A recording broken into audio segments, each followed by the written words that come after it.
Hi everyone, it's Elizabeth from Elpis Astrology at elpisastrology.com. Thanks for joining me today. So today is my interpretation of the astrology for October 2022. As always, you have free will and you can listen to what I have to say and then make your own interpretations or desires known at that time. Okay, so this month we start off with our first eclipse, right? At the end of the month, we have Mercury going direct. And of course, with the eclipse, we have a new moon and then we have a full moon in Aries. So let's get to it. The other big thing that is going on in the background, transit going on in the background, of course, is Saturn Square Uranus. So October essentially will at least mark the end of a really close in orb square with these two planets. And I'm giving it a birth of a time period of the 2nd to the 12th of October for this final influence. So I would expect that October is going to see some, not necessarily conclusions with regards to our changing of the guard, where the old has to be replaced with the new, although certainly even in the past few months, we have seen major changes, unexpected changes in shifts of power, right? So this will also be kind of like a grand finale in some ways, but the curtain will rise again for sure. And so it's again that big push. So there will be some kind of significant events happening in October with regards to that, the changing of the guard, right? There's still places that need to have those changes to bring in the new, basically, right? And in our own lives, we may also have that theme playing out. Are you clinging too much to old, traditional, maybe archaic ways of doing things that really need to be changed up, right? Now we are looking at, in terms of degrees, for those that are interested, we're looking at the 18-degree mark here, right? And so for Saturn, we're looking at 18 degrees of Aquarius. And for Uranus, we're looking at 18 degrees of Taurus. And of course, we also know that the eclipse isn't too far off those degrees either. So on the 2nd of October, our Mercury retrograde, that is at 24 degrees of Virgo, even though it started in Libra, will be going direct. So I said in my earlier video that last month that I really felt this Mercury retrograde in Libra and Virgo respectively was an important one, not only on the global stage, but also for us individually. So if you've been waiting to take all that careful information, that useful information, those facts that you've been gathering with regards to whatever it is. Specifically, it's probably going to be to do with a relationship, a money matter, the value of yourself, anything to do with the law, which is Libra. So you've collected all the information that you need, and now you want to scurry back to present it as this is what I found. So that's going to mark a time when you feel you can really do that, the 2nd of October. Now, we still have to go through the shadow period, right? So the shadow period then takes us to the degree point that Mercury in Libra went retrograde in September. And that's at 8 degrees of Libra. So here we've got 8 degrees of Libra and 24 degrees of Virgo being important degree points. So that's really going to be on the 17th of October. And I am going to predict that in terms of the world stage and mundane aspects, I would say that this probably day, if not a day on either side, will certainly bring something forward with regards to some kind of legal matter. The law is going to be involved here, but it's only after it's very scrupulously, and very critically and very analytically, that's Virgo that it went back to, right? Has collected this information. So I expect some significant things around that time of the 17th of October. And certainly if you've got something in your life that you've been carefully analyzing and looking at information, it could even be a research type project too. where you now can actually bring it forward more effectively. Technically, of course, the retrograde stops on the 2nd of October. That's going to be all good news, by the way.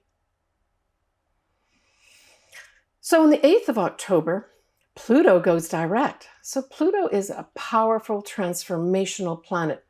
Pluto relentlessly seeks the truth. So here we've got this now happening where perhaps in the past months when Pluto was retrograde, some of that truth was held back in the shadows, right? Because Pluto also is the shadow side of life as well. But now with Pluto going forward, it's literally marching forward, right, with the truth, along with Mercury, which is going to still be in Virgo, going forward with the facts. I like it a lot. So be encouraged for those folks that have, say, in any matter in their life, just been stymied with regards to being able to move forward with something you know is the truth, that you know is important, but for some strange reason, you've been thwarted. This is your green light, specifically here on the 8th of October, right? And right the way through. Pluto will take some time to really start moving forward again, right? And get its power back. But anytime a planet rather, is going either direct or retrograde, it's at that time period that the power is the greatest, right? And the more significant things that could potentially happen. So, hey, we could also have Pluto rules people in power. So as early as the 8th of October, we could have some more people being removed, either forcibly or voluntarily from a position of power, right? Because that's going to be working in conjunction with that whole background transit of the Saturn Square Uranus, bringing in the new. So our first moon, our first lunation is going to be on the 9th of October. It'll be a full moon in Aries at 16 Aries 32 minutes at 1:54 p.m. and that's Pacific Daylight Time. Now remember, with a full moon, we have the moon, in this case in Aries, but then we've got the sun in the opposite sign causing this full moon. And so that sun is at 16 degrees of Libra. So here we're bringing in the Libra again, right? Relationships especially, but also the law, diplomacy, and on a lighter note, charm and sweetness. But it's going to be conjuncting a Venus, which is what its ruler is. So even though this is a full moon and it's going to be bringing a conclusion, a culmination of some sort, an ending into view, especially if you've got something around those degree points, because the sun itself, the inner essence of this full moon, is conjunct not only Venus, which is a beneficial planet, it's called a lesser benefic, it's also the ruler of the sun. So I see this as a very positive thing. This could, for some people in their day-to-day lives, this could be a new relationship comes your way. Or in particular, maybe this is going to be a new start in an existing relationship. So for those that have been, fraught with maybe relationship issues where things haven't been clear and you're just unsure, I would say this full moon could maybe end that confusion or end that indecisiveness and have some sweetness come in here where maybe this relationship takes on a whole new shine and you're able to move forward in a better way. Because this Venus is conjuncting the sun in Libra, we're talking about balance. So perhaps there are going to be some people who finally find some balance in their relationships. And of course, that's all about having discussions, right? But the full moon in Aries itself is saying, I want to charge forward. I want to do things my way. I want to be independent. So there may be other folks that decide, I need to go my own way here and blaze an independent path for myself, pioneering something new. Now, it's got to be sort of close to that, I would say 15 to 17 degrees of Aries where it will have a big impact. So say, for instance, you've got your ascendant is in Aries around those degrees. This could be your green light where you are able to finally move forward. Mars rules this full moon. So then we look to see, well, where is Mars right now? And we see Mars is in Gemini, and it's been in Gemini for a little while, and it's going to be in Gemini for quite some time. Mars in Gemini will go retrograde on the 30th of October and stay retrograde till about mid-January next year, but it will stay in the sign of Gemini till about the 25th of March, 2023. So if you've got any planets in Gemini, certainly around almost any degree point, because it covers quite a geography, this Mars in Gemini, either retrograde or direct, there could be some significant redoings and reconsiderations. But because it is going direct at this time, I would say that it's supporting this full moon in terms of especially directing energy towards anything Gemini. So that's messages, that's communicating with other people, right? Gemini is the twins, it's two people. So again, this lends itself to the idea of relationships. And as long as you're entering into dialogue, right? And this can also be taken up on a global level too, where dialogue is extremely important. Dialogue, negotiating contracts. Now, this Mars that rules the full moon is actually trine Saturn at this time. Trines are favorable energy. So this is encouraging anything to do with communications of any sort on any level, whether it's at a collective level or at a personal level, an individual level. So this full moon, I thought, was actually a really nice moon for moving forward, for those that have been waiting to move forward, but also to move forward with negotiations and move forward with true back and forth communications, right? I guess you could call that negotiations. We also have, now that Mercury is direct, right, still around the 24-degree mark of Virgo, hey, that's trining Pluto, and Pluto's direct. So this full moon I saw as a very positive full moon for relationships, especially if you open up dialogue, and also for any kind of diplomacy as well. There's going to be so much favorable energy here where people will want to work together to bring something to a conclusion so that they can head off on a new path, right? So that's how I saw this full moon playing out. To my Canadian viewers, I wanted to wish you a happy Thanksgiving. That's going to be on the 11th of October this year. All right, let's go down now to the 19th. So on the 19th, we have Venus in Libra trining Mars in Gemini. On an individual level, this is great energy for bringing in, I would say, more flirting and sort of like the cocktail party. That's how I view this. When I put these two planets together, which are kind of the celestial lovers, in those two different signs, both Libra and Gemini tend to be more on the more superficial, but in a nice, charming way. So I saw this as the cocktail party on the 19th, where you may very well meet, some of us may very well meet somebody new, where it just is light and airy as opposed to deep and serious. So this could just be socializing, really nice socializing things on the 19th, or for some, meeting somebody that they can connect with for a love relationship.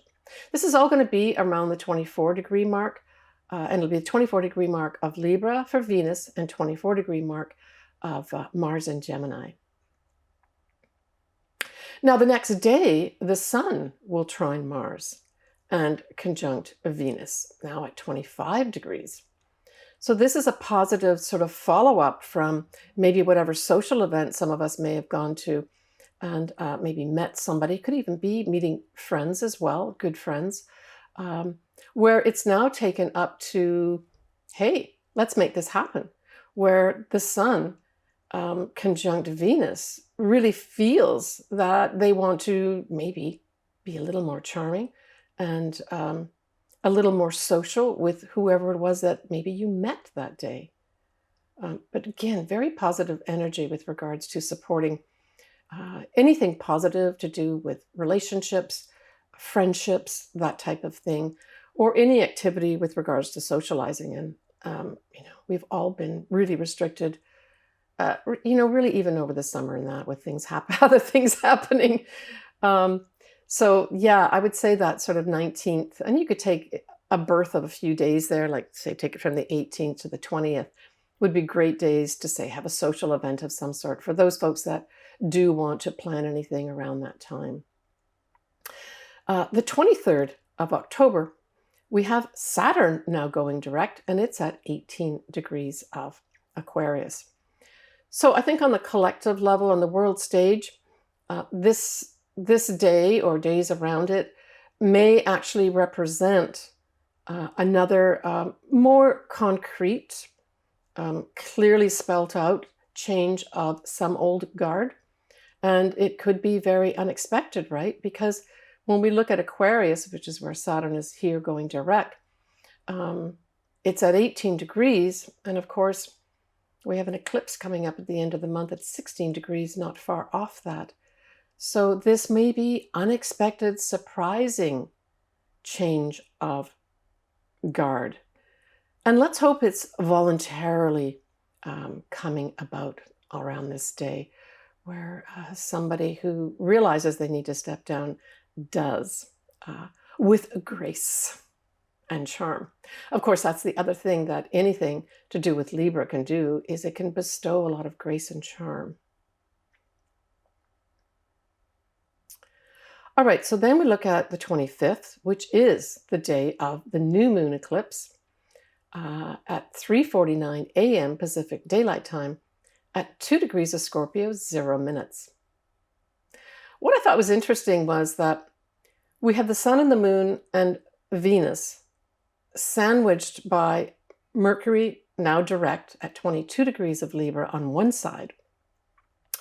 And then on the other side of the sandwich, we have the South Node at 13 degrees of Scorpio.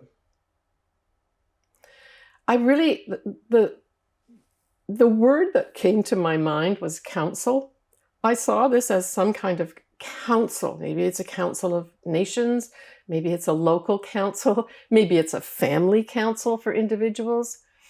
But this is a whole new start with regards to anything to do with our psychological selves. Certainly Scorpio can also rule, the deeper aspects of life, and it can also rule money, right, as well. But I really saw this new moon as some kind of, I think it's a world council of some sort that's going to get together and really produce some fabulous, important things. Because although it's wide, Saturn will be trining a direct Mercury at 22 degrees of Aquarius and Libra now, right, respectively. So we now have not only do we have Mercury out of shadow, yay, but we also have it back in Libra, the law. So, and of course, if you think of Saturn, Saturn also has a lot to do with rules and regulations.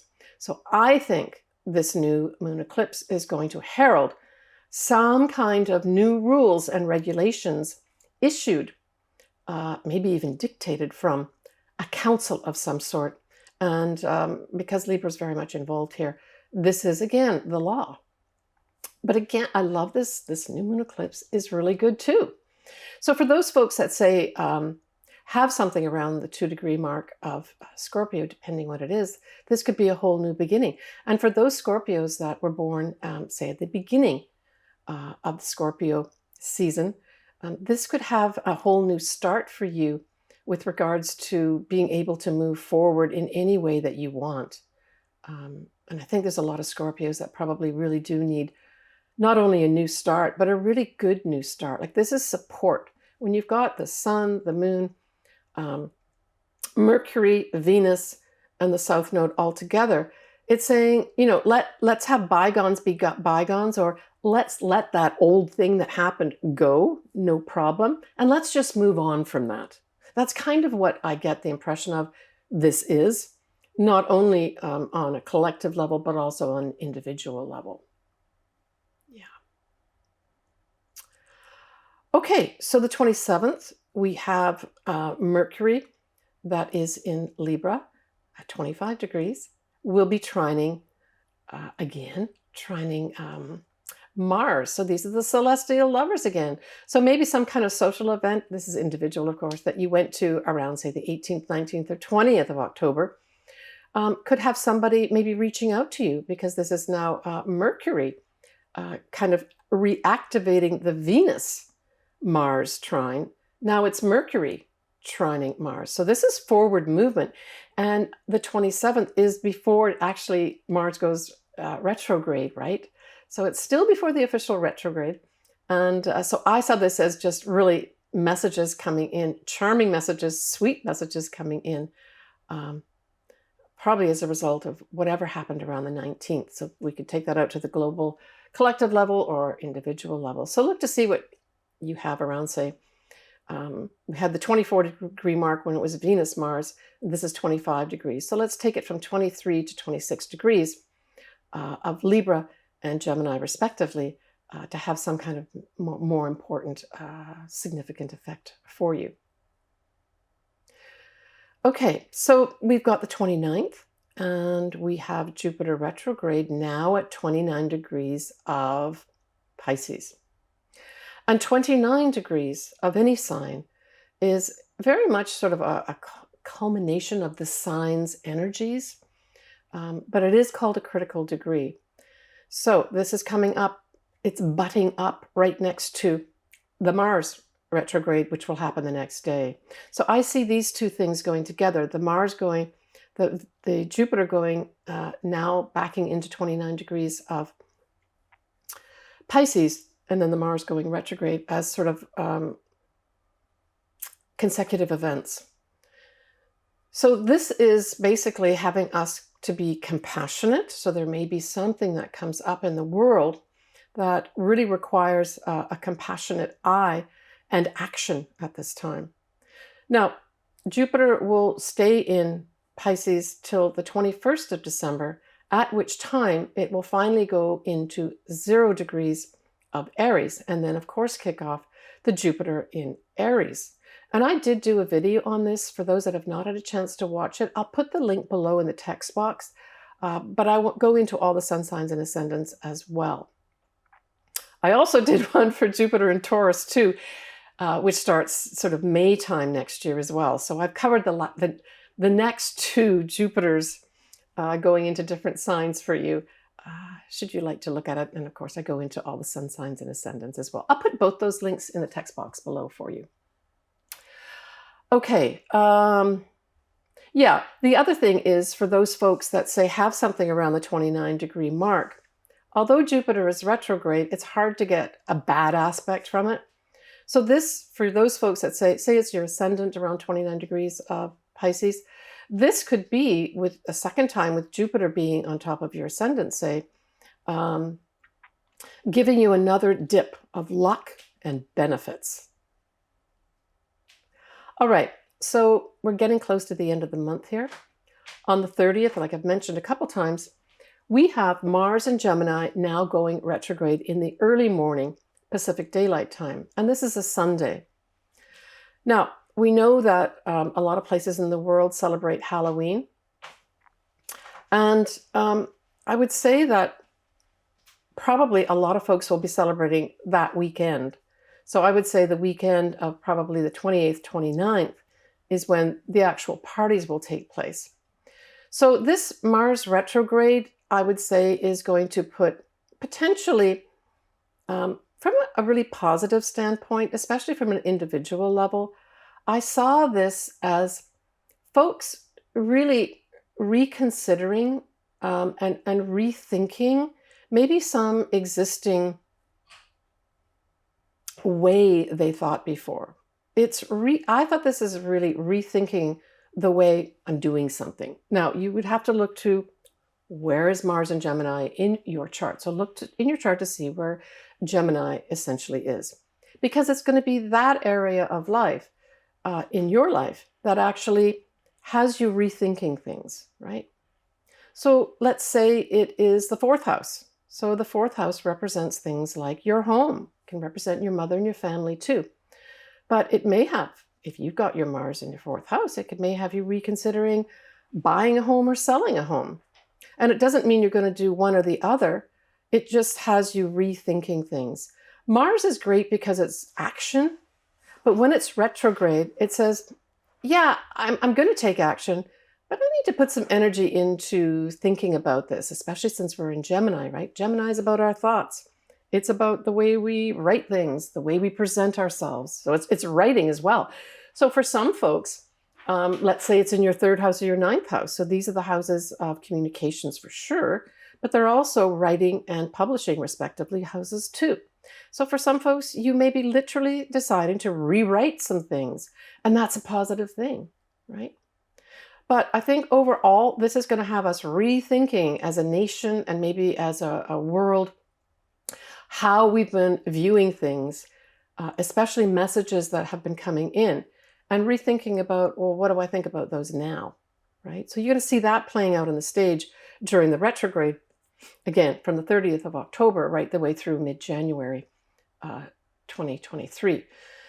So it's really going to be more like February, March, where this whole Mars is going to be going forward and giving you the impetus to move forward with whatever house area of your life that Mars sits in your respective individual charts, right? We can leave comments and certainly discuss this back and forth over the next few months. Of course, I'm always interested in what other folks have to say, so feel free to leave comments. So the other thing that we have happening around this retrograde is we have the Sun conjunct Venus. That's at 7 and 9 degrees Scorpio, respectively. We have Mercury also in Scorpio, now at 1 degree. And then the transiting moon is going to be conjunct Pluto. So this is a powerful point. This is at 26 degrees of Capricorn. So let's just go back to Capricorn a little bit here. For those late-born Capricorn, so those born, well into January, this could be also an aha moment of some sort that is necessary for you to maybe do some planning. That's how I see this going. With the sun, or the moon rather, conjunct Pluto, it's bringing in some kind of emotional illumination of some sort that could be transformational. But because you've got the Mars retrograde on top, some Capricorns are going to get the opportunity maybe to redo some things here, especially as it applies to writing, communicating, or messaging of any sort. It can also, go out as far as generalizing it to sales and commerce as well. It covers those areas too.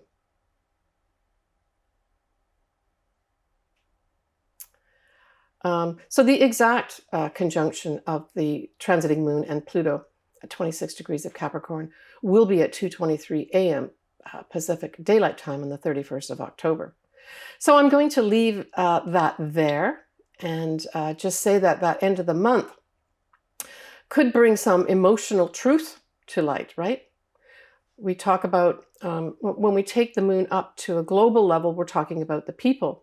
And then when we're talking about Pluto, we use one word, and that's the truth. So the truth is going to be revealed to the people, maybe literally on Halloween, the 31st of October, 2022. As always, I love to do people's charts. Astrology is my most favorite thing to do. And I want to thank all my viewers, as well as my listeners on Spotify. My goodness, that channel has grown exponentially. Thank you so much. So I'm going to say goodbye for now. We're now in the fall season, and it's time to get cozy up here in the Northern Hemisphere. And the Southern Hemisphere, it's time to go down to the beach, I guess. All right, everybody, I'm sending you lots of love. Please take good care of yourself. We've got a big packed month in November with a major total eclipse coming, right? And that's going to be in Taurus, conjunct Uranus. Bye for now. And we will talk to you next month. All right, so let's get into the ascendant signs or sun signs, or both. All right, so we have Taurus. Taurus, you just have things shaking you up, waking you up. And I can tell you that once Jupiter goes into your sign, Taurus, next year in May for a year, it's like the road is going to be paved. Maybe not all with gold, but things are going to be so much better for you next year. I did make a video. I know I mentioned this already, but you might want to watch it for sure. Jupiter in Taurus, which starts in May 2023. It's going to be particularly important for you, Taurus. So this full moon that is in Aries is in your 12th house. Okay, so this is cleaning up time. It's also about healing because we've got Chiron here as well. So Taurus, be receptive to some really deep healing that can happen at this full moon. All that's going to be required of you really is that you recognize maybe some certain things have to be let go of. Maybe some certain habits or certain ways of doing things you make the decision to let go of. And then a healing balm comes in as a result. It would be a great time to go to, say, ashram. It would be a great time to take up anything metaphysical. Yoga could also be very beneficial to you here as well, right? So all those types of activities would be really good with when we're looking at the 12th house, right? Now, this Mars in Gemini is going to be in your second house of the income you earn.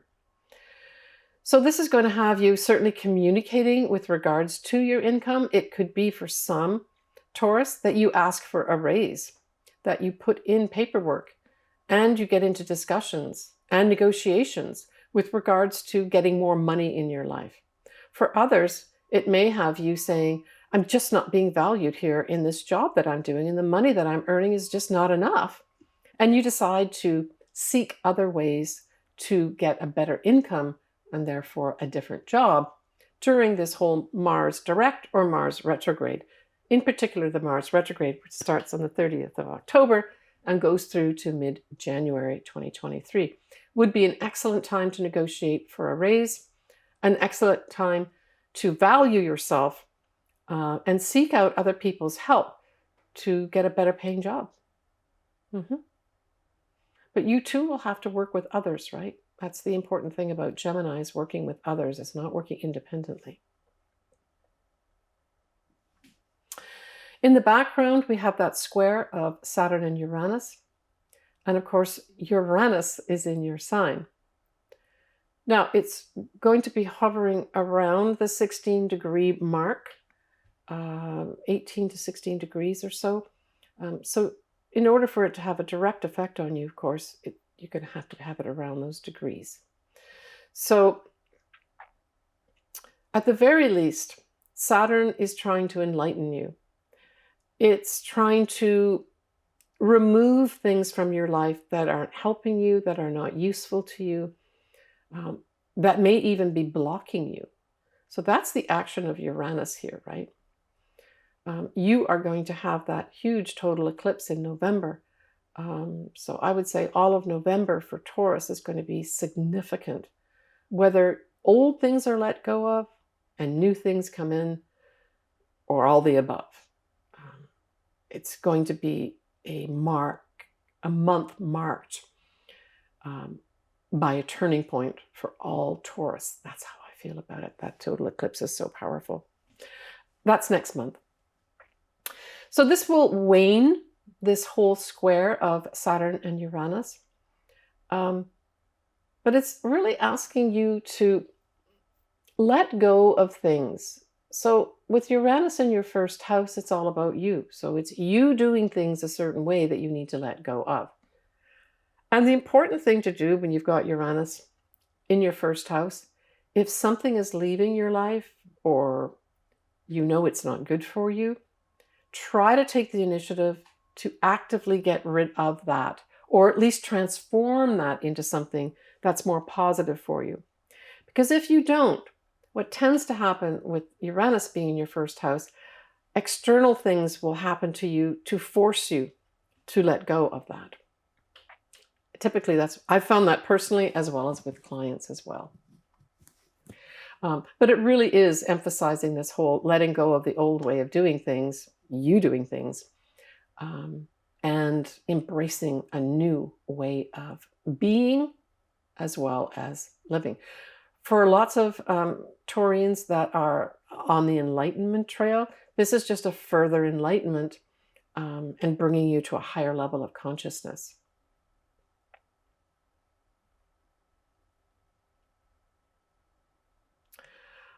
Okay, so we have the new moon, which is happening in Scorpio. And of course, this is going to be opposite your sign. So it now focuses on your partner. That's the 7th house. Now, it can be clients too. It could be business partners, marriage partners, any other. But typically, we're talking about the marriage partner, business partner, and then, of course, clients. Now, what's interesting is that we have Venus that's going to be in Scorpio too. So there could be some benefits that come to light as a result of your partner. Very beneficial things could be coming through for this partner of yours. Or there may be, because it's a new moon, there could be some Taurus that decide to go into or put together a new partnership, a new business partnership.